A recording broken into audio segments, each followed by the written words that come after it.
back to another exciting episode of the Four Downs podcast. We are joined today by Josh from the Kablumski Sports Talk. Welcome back, Josh. It's great to have you. How are you doing? What's going on, buddy? Thanks for having me again. I appreciate it. Well, I was up late watching the Jake Paul versus Mike Tyson fight. That was a good one. Just kidding. So I'm a little tired. Hopefully you can carry us today. I got you, brother. I'll carry the floor for us. Excellent. All right, let's get into it. Our first topic, as always, is Thursday Night Football, where the Commanders squared off against the Philadelphia Eagles. Eagles coming out on top in that game. A few points I wrote down as I was watching this game. I'm seeing a lot of improvements from the Commanders' defense. They had a few strong stops, forced a few field goals in the first half. The Eagles actually missed, saved quite a few points there. On the other side of the football for the Commanders, the passing game looked weak. And in a Cliff Kingsbury offense, where you're trying to air the ball out, you're trying to get those deep shots to Terry McLaurin, who only had one catch on the day. Having Austin Eckler, your running back, leading the receiving game is not going to work. I understand maybe they're trying to set up for some of the bigger plays, draw the defense in, but they never really got rolling in this game. For the Eagles, my biggest point was that Saquon Barkley has completely taken over their offense. He had another game with over 100 rushing yards, 2 more touchdowns, including a 25-yard scamper where he got loose. I love the way the Eagles' offense looks. It's taking a lot of pressure off Jalen Hurts, but I know you're taking a little bit of exception to how that is going with such a heavy reliance on Saquon Barkley. So with that, and I know you've got a point on the Commanders' defense as well. So let's go ahead and turn that over to you. So real quick, like I said, I want to just elaborate on what you're saying because your points are absolutely spot on. I agree with everything you're saying. But we got to look at here with the Commanders. They're kind of they're ahead of schedule, in my opinion. If you look at it, Dan Quinn is a coach who has a history of turning around defenses. You look at him up there in Seattle, what he did with the Legion of Boom, and what he did when he went back down to Dallas and made that defense a force to be reckoned with. Obviously, you see what he's done with that defense ever since he left. Dallas has not been the same defensively ever since. So I have no issues with Dan Quinn rolling what he's got going on there in Washington. They're going to be okay. They're going to be in the right track. He's going to get the right pieces for that to work. They got a good offensive weapon in Jalen Daniels. They're going to be okay. The one offensive take that I do have for the Commanders is if you're going to win, Scary Terry cannot get only one catch for 10 yards. We got to get him more involved in the offensive game plan, and he is one of the big keys for their success. Now, flipping over to the Philly side of the ball, like you said, Saquon is an MVP. If it wasn't for Lamar Jackson up there in Baltimore, Saquon to me will be the front runner. He is on a tear, and rightfully so because Philly is running that offense through him as they should, but they got to understand that they have to throw the ball with that running game. Get A.J. Brown more involved. 5 catches for 65, I believe it was. That's not going to get a cut, or that's not going to make the cut when you play higher echelon teams, especially in the playoffs. You got to get your playmakers the ball. I get a good running game is essential, but A.J. Brown needs to be featured more. That's just what it is. So that's my take on that game. Good game, though. Good divisional game. I like where both teams are headed, and it was just a good game on Thursday night to watch. And we are going to talk a little more about, in a later segment, I've got a little more Commanders I want to talk, but some maybe Commanders fans might not like what we have to say later on the podcast, so stay tuned. I like what you're saying about A.J. Brown. That's absolutely true. And we were saying off the podcast before we started recording, Jahan Dotson, who came over from the Commanders, not really making an impact. And like you said, that's got the makings between their 3 big receivers to be a 3-headed monster. I would like to see, as the season goes on, do they try to ramp up that passing game? Because, man, imagine going into Detroit and trying to run the ball down their throats and keep up with that offense. It's just simply not going to work. No. I imagine that they know that just as well as we do. However, over the past season and a half or so, I've really lost a lot of trust in Nick Sirianni and his play calling ability. A guy who I thought was Same. going to go, kind of cement himself as like one of the top head coaches of this era. And Yeah. his behavior and his play calling has not been up to snuff. But I'm going to keep an eye on them because I still think the Eagles are a Super Bowl contender. And with I that, agree. I think. Oh, you got anything else? Are we good? No, we're good there. Good. With that, let's move into our game picks. This week, we're going to have Josh picking our games, the pick guru, even though last week I had an okay week last week. So I think I'm starting to turn this season around. I started off on you. Good. Thank you. We got some really good games this week. We are going to skip the Kansas City and Buffalo pick because we're going to talk about that as its own segment, the Mahomes and Allen rivalry. So starting off with our 1 o'clock slate, we've got Green Bay heading up to Chicago. Ooh, in Chicago. Too much firepower for Green Bay. Josh Jacobs is running the ball well. Their offense is rolling pretty well. As long as Jordan Love stays healthy, Green Bay handles this. They still own them. Green Bay still owns them. So yeah. Unfortunately, Chicago does not look good recently. The game of the week, just kidding. This is going to be an absolute bloodbath. Jacksonville visiting Detroit. Oh, goodness. Is this the part where I go Detroit by 50? Detroit by 50. Good. Hey, you're getting the hang of this thing. Minnesota visiting Tennessee. Yeah, this is another bloodbath too, right? Minnesota as well. As long as Sam Darnold can get the turnovers under control. Was it 3 picks last week or something? Outrageous. Sketchy. Jared Goff threw 5 last week, and they still won, so interceptions don't matter anymore. Las Vegas visiting Miami. Tell that to Jameis Winston. Las Vegas at Miami, you said? Mm-hmm.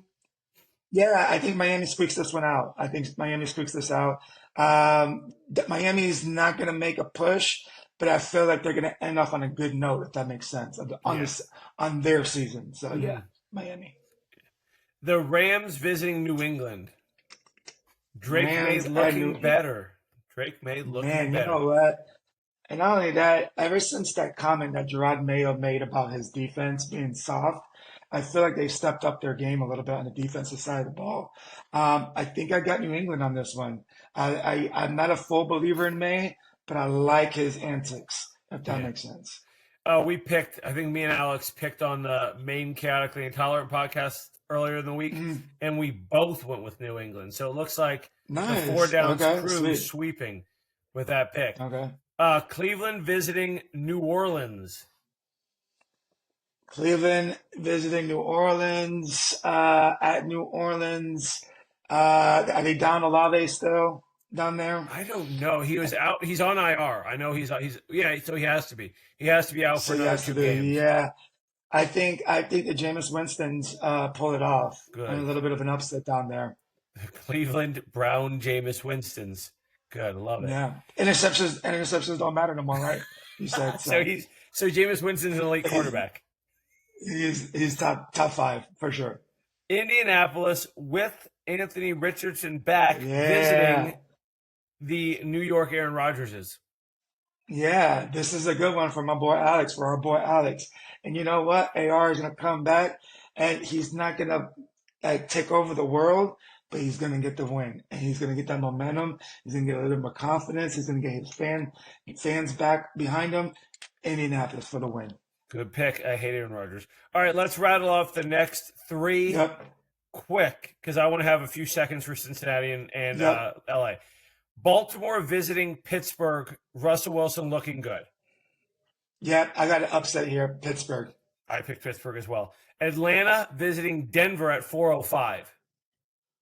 Denver with the upset at home. I disagree. But moving on. Seattle, San Francisco at San Francisco. What a good game. That's going to be a good one. At San Francisco, it's going to be San Francisco. If it was at Seattle, it would be a different state. So we got Green Bay at Chicago. We've got Baltimore, Pittsburgh. We've got Seattle at San Francisco, Kansas City at Buffalo. What a week. Cincinnati at LA on the Sunday night game. Cincinnati's on a tear. I like what offense they're doing offensively. Same with LA. But the addition with T. Higgins coming back is a little bit too much to handle. I got Cincinnati. Okay, and with 15 seconds on the clock, Houston at Dallas. Houston all day. Oh my God, it's not even gonna be close. All right, well there you have it. Let's move on to our next segment. Here's sort of a little passion project for me. This next segment, I'm trying to get ahead of the news on this one. I predict that the Jags will fire Doug Pederson within the calendar month of November. I predict that they will bring in an interim head coach, somebody either from special teams or one of the coordinators. And then my third part of this prediction is that they are going to go after one of three offensive-minded head coaches who have the potential to turn Trevor Lawrence and that offense around. I still believe that the Jaguars believe that Trevor Lawrence has the potential to be a franchise quarterback for good reason. He has all of the skills. He's got the athleticism. He's big. He's shown the ability to win. He has taken them to the playoffs in previous years. I believe 2 seasons ago, he brought them to the playoffs, got eliminated by the Chiefs in a very close game. He absolutely deserves one more shot, and that shot will come from one of these three head coaches. One, Cliff Kingsbury, current Washington Commanders offensive coordinator, doing wonderful things with Jaden Daniels. 2, Ben Johnson, current Lions offensive coordinator. He has turned Jared Goff into an elite quarterback. Jared Goff, remember, when he was with the Rams, they cast him off. They traded him away to bring in an upgrade on quarterback. Now, there are very, very few quarterbacks who would be an upgrade over Jared Goff. He plays like a top 5 guy, and I attribute a lot of that success to Ben Johnson. Third, Bobby Slowick, Texans' current offensive coordinator, has done great things there. We saw C.J. Stroud come in, and the game plan they put together allowed him to flourish almost instantly. And I'm not saying that's a coaching thing. I think C.J. Stroud is an outstandingly gifted quarterback. However, even the best quarterbacks in a bad system will not thrive. You take the current Texan system over to Jacksonville, and I think Trevor Lawrence has a very solid shot. If you were an executive with the Jaguars, which direction would you go? Would you go with one of the three guys I mentioned? If so, who? Or is there another name on your list? First of all, great points, and also great picks on as far as coaches coming in. One thing you forgot to mention about Trevor Lawrence, very handsome young man. Extremely very handsome. Beautiful locks. Yes. Beautiful locks. Don't forget that again, okay? That should be one of the first things you say when you talk about Trevor Lawrence, okay? And just want to get that out there. Is that Samson? Is he Samson? If we shave his head, is he now just an average dude? You heard it here first, folks. Heard it here first. Hey, I don't want to find that out. I don't want to be the one to find out. Anyway, though, on a serious note, though, out of the three you picked, one of the guys I had on my list, and that is Ben Johnson. I before I speak about him, Cliff Kingsbury, tremendous pick. I agree. I just don't think he gets the head coaching job yet due to the fact of what he's doing with Jaden Daniels. I think that he wants to be there with Jaden Daniels. I think that's his ideal playmaker, ideal quarterback for him and his system. So it'll be hard for him to move. That's the only take I have for Cliff. But I would not be surprised if he does land a head coaching job. But the reason why I said Ben Johnson, he has been targeted for a head coaching job not only last year but the year before, right? You talk about what he's done with Jared Goff, tremendous job, but just the offense in general, having a two-headed monster in the backfield, getting the tools, and the thing is, Jacksonville has the tools. You got good wide receiver and Brian Thomas Jr., young rookie this year. You get another piece over there with Ingram. You get ETN healthy. They got tools to succeed. My thing is, my name that I want to throw out there is Brian Flores. If they can get a Brian Flores type defensive coordinator mindset head coach, which he's had head coach experience before in the past, wasn't that great, but very defensive minded, and then get a strong Cliff Kingsbury type offensive coordinator to complement his head coaching and defensive style, I think that'll be ideal for Jacksonville. So I just want to throw my name out there, Brian Flores. If he does get that coaching job, they should pivot and get a nice OC to complement his style, and they should be on the road. I agree. All right. Yeah, I also had Mike Vrabel on the list, but I was strictly focused on offensive minded head coaches. However, your point of a defensive minded head coach with a strong young guy, maybe out of the college ranks, to run that offense. Good point. Our last topic is one that is near and dear to my heart: the Bills versus Chiefs, Allen versus Mahomes rivalry, kind of becoming that Manning Brady rivalry. Of course, in the AFC, you also have Lamar Jackson throwing his name in that hat. We are truly in a golden era of elite AFC quarterbacks. Now, Burrow too. Burrow. Maybe. Well, maybe. I don't like that guy. I don't like that guy.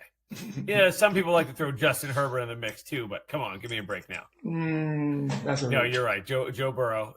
When he shows the ability to stay healthy multiple seasons in a row, then I will consider him. Right. Allen 3-1 versus Mahomes in the regular season. Mahomes 3-0 versus Allen in the playoffs. So this regular season matchup does heavily favor Josh Allen. Bills are favored by 2.5 points. The really important injury news, because a game like this may come down to one or two pieces being in or out. Juju Smith-Schuster will play, complementing the DeAndre Hopkins addition, taking a little pressure off Xavier Worthy. Kareem Hunt a little banged up. Maybe that passing offense will give him a little break. Pacheco out again, though he was limited in practice this week. They say he is approaching the end of the timetable for his recovery. So we should see him in the coming weeks. On the other side, no Dalton Kincaid, no Keon Coleman have both been ruled out already. Amari Cooper, huge, questionable. So, man, Buffalo may be coming to this game like down to the studs offensively. It's going to be a lot of running and a lot of Josh Allen improvising. The issue for the Bills on that side, when Josh Allen improvises, he tends to throw interceptions.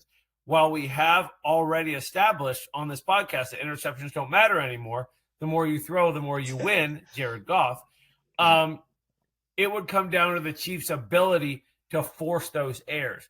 When he decides he's going to improvise, he has a tendency to scramble and then chuck. And if he does that, can the Chiefs force turnovers?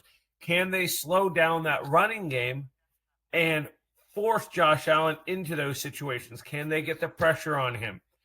On the other side of the ball, Chiefs offense has not looked outstanding, though we do look much better in recent weeks, especially in the red zone. And in a game like this, when you get in the red zone, you got to score touchdowns. Harrison Butker going on injured reserve. So we're not going to have that 55, 60-yard field goals in our bag. We didn't pick this game, so I'd like to flip it over to you. Give me your pick, and what are we looking out for in this one? This is in Kansas City? I believe so. Wait. No, this is in Buffalo. Last season we played in Kansas City. Yeah, this is a tough one for me. I think you got valid points. I think injuries and the player personnel is going to play a factor in this, obviously. But when you think about it, Josh Allen has been playing with bums this whole time. No disrespect to Shakir, to Keon Coleman, and Dalton Kincaid, but that hasn't really had a big-time player over there. And so has Patrick Mahomes, right? He hasn't had his Rashid Rice, Travis Kelce has been coming on as of late, but hasn't really had his, pick of, his weapons as well to utilize. So they've come in and banged up both ends, but they know what time it is, and they've worked well on both sides. Now, I think that my Bucks, even though we didn't come out victorious, I think that we gave the league a little bit of an insight on how to handle it. And I think I said it on the podcast as well. The game is won between the trenches. If whoever's playing the Kansas City Chiefs, if they can put pressure and and control that line of scrimmage, there is a chance that they win. Can Buffalo establish that dominance up in the front? I don't know. That's the question mark I have. But I do feel like playing in Buffalo is going to play a factor. Going off of my pick, I know you don't want to hear this, but I am going to pick Buffalo on this one. At the end of the day, it matters how you win in the playoffs, not in a regular season. But I do feel like the Buffalo defensive line is going to make a push up front, and going to be a close one, not high scoring. I don't know what the over under is on points, but I don't feel like this is going to be a air it out game. Yeah. So I got Buffalo squeaking the bye. I've got Chiefs 31-24. With the Bills, with the Bills making a push at the end of the game. So I predict. I do want to say something too, real quick. Yeah. Sorry, because you definitely brought up a good point that I forgot to mention. Harrison Buckner. Him, like you said, not having that 50-yarder in the back pocket, that is huge. Yeah. Not having that 40-yarder in your back pocket, that is huge. So that might play a factor in the play calling for Andy Reid as well in this game. So look out for that. I think it could actually be a good thing, forcing Andy Reid to be a little more aggressive, kind of get into that playoff mentality. And with that, we are out of time. So as always, thank you for watching. Make sure to like, subscribe. We would love a few comments. If you could, just let us know how we're doing. What do you like about the show? What do you think we could do differently? Do you have any topics you'd like us to cover on the next show? Check out Josh on Instagram, Kablumski Sports Talk. Check out me, Spring Hill Sports Cards on Instagram, TikTok. I am now on Blue Sky, checking out that new social media platform. A great sports community being built on there. Follow me, leave me a comment, let me know you came from the show. Josh, do you have anything before we go? No, I'm sorry for the fans and stuff, as well as I'm not getting out there on social medias like that, but I definitely am going to be making a push for that. And when I do, I'll be letting you guys know more so you guys can follow me as well. Thank you for the support. And please comment, like, and subscribe. Let us know what we can do better, and let us know what we can talk about. Until next time, Kablumski. Go Chiefs. Thank you.